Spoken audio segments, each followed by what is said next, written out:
Hello students, तो आज हम लोग शुरू करने वाले हैं क्लास 9th की चैप्टर 1 संख्या पद्धति की एक्सरसाइज 1.1। आज हम इसके सारे क्वेश्चन करने वाले हैं। तो इसका फर्स्ट क्वेश्चन है, क्या शून्य एक परिमेय संख्या है? क्या इसे आप पी क्यू के फॉर्म में लिख सकते हैं, जहाँ पी और क्यू एक पूर्णांक है?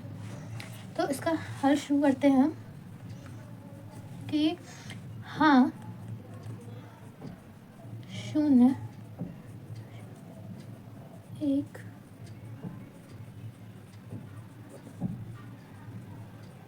परिमेय संख्या है। ठीक है, तो इसने बोला है कि क्यू 0 नहीं होना चाहिए, बाकी पी हम कुछ भी ले लें। तो हमने पी 0 ले लिया और क्यू कोई भी नंबर ले सकते हैं, जैसे 1 2 3 4 जो भी है। ठीक है, तो इसकी शुरुआत करते हैं हम।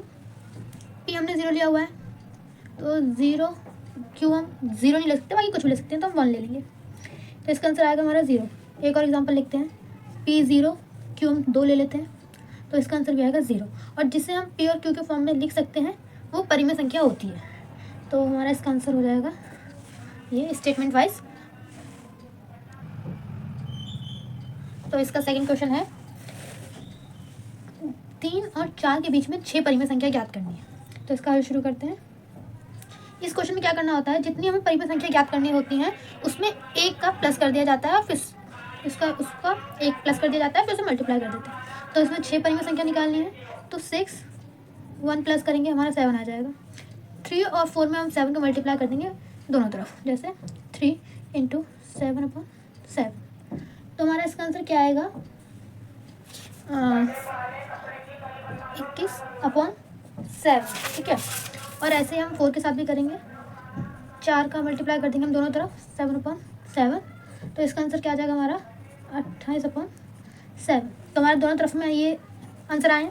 अब इसके बीच में हमें परिमेय संख्या निकालनी है, तो हम वो कैसे निकालेंगे, 21/7 हमें दिया हुआ है, तो हम 22 से शुरू करेंगे। 22/7, 23/7, 24/7, 25/7, 26/7 और 27/7। 1 2 3 4 5 6 हमने 6 परिमेय संख्या निकाल दी है जितनी हमसे बोली गई थी। तो इसका आंसर ये हो गया।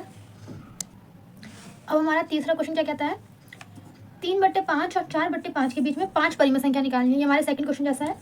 तो इसका हल हम शुरू करते हैं। 5 परिमेय संख्या निकालनी है, तो हमें क्या करना है, 5 में 1 प्लस करना है। 5 × 1 6, दोनों में हम 6 का गुणा कर देंगे। 3/5 6/6, तो हमारा आंसर क्या आ जाएगा 18/30।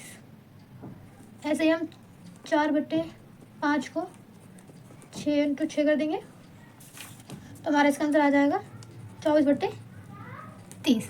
ठीक है, अब इसके और इसके बीच में हमें 5 परिमेय संख्या निकालनी है। 18 और 30 हमें दिया है, तो 19/30 से शुरू करेंगे। 19/30, 20/30, 21/30, 22/30, 23/30। 1 2 3 4 5, तो हमारे पास ये 5 परिमेय संख्या आ गई जितनी हमसे बोली गई थी। हमारा चौथा क्वेश्चन है, नीचे दिए गए कथन सत्य है या असत्य, कारण सहित अपने उत्तर की पुष्टि करें। तो हमारा पहला क्वेश्चन क्या है, प्रत्येक प्राकृतिक संख्या क्या एक पूर्ण संख्या है? तो सबसे पहले प्राकृतिक संख्या क्या होती है? प्राकृतिक संख्या वो होती है जो 1 से शुरू होती है, 1 2 3 4 5 इस तरीके से जो आगे बढ़ती रहती है। और पूर्ण संख्या क्या होती है? पूर्ण संख्या जो हमारे 0 से शुरू होती है, 0 1 2 3 4 5 डॉट डॉट, जो ऐसे करके आगे बढ़ती है। ठीक है, तो प्राकृत संख्या क्या पूर्ण संख्या में वो सभी नंबर हैं जो प्राकृत संख्या में है? तो हमारे पास वो सारे नंबर हैं, इसका मतलब प्राकृत संख्या एक पूर्ण संख्या होती है। तो ये क्या हो जाएगा हमारा सत्य। सेकंड क्वेश्चन क्या हमारा, प्रत्येक पूर्णांक एक पूर्ण संख्या होती है? तो सबसे पहले पूर्णांक क्या होते हैं? पूर्णांक जो 0 1 2 3 4 ऐसे चलते हैं, और वहीं उल्टी तरफ -1 -2 -3 इस तरीके से इस साइड चलते हैं। और पूर्ण संख्या क्या होती है? पूर्ण संख्या जो 0 से शुरू होती है, 0 1 2 3 4 जो ऐसे चलती हैं। ठीक है, तो क्या पूर्ण संख्या में वह सभी संख्याएं हैं जो पूर्णांक में हैं? तो नहीं, हमारे पास ये नेगेटिव साइड इधर पूर्ण संख्या में नहीं है, पर जो सकारात्मक साइड है वो हमारे पास है। पर हमारे पास नकारात्मक साइड तो है नहीं, तो इसका मतलब ये गलत हो जाएगा। आ सकते हैं। अब थर्ड, प्रत्येक परिमेय संख्या एक पूर्ण संख्या होती है। तो सबसे पहले परिमेय संख्या क्या होती है?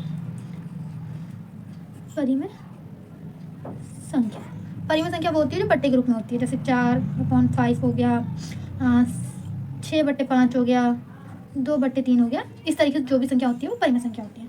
और पूर्ण संख्या वो होती हैं जो 0 से शुरू होती हैं, जैसे हमने बात करी है पहले। तो क्या बट्टे वाली संख्या पूर्ण संख्या में है? तो वो हमारे पास नहीं है, तो इसका आंसर हो जाएगा हमारे पास आ सकते हैं। तो इसी तरह हमारी एक्सरसाइज 1.1 खत्म होती है।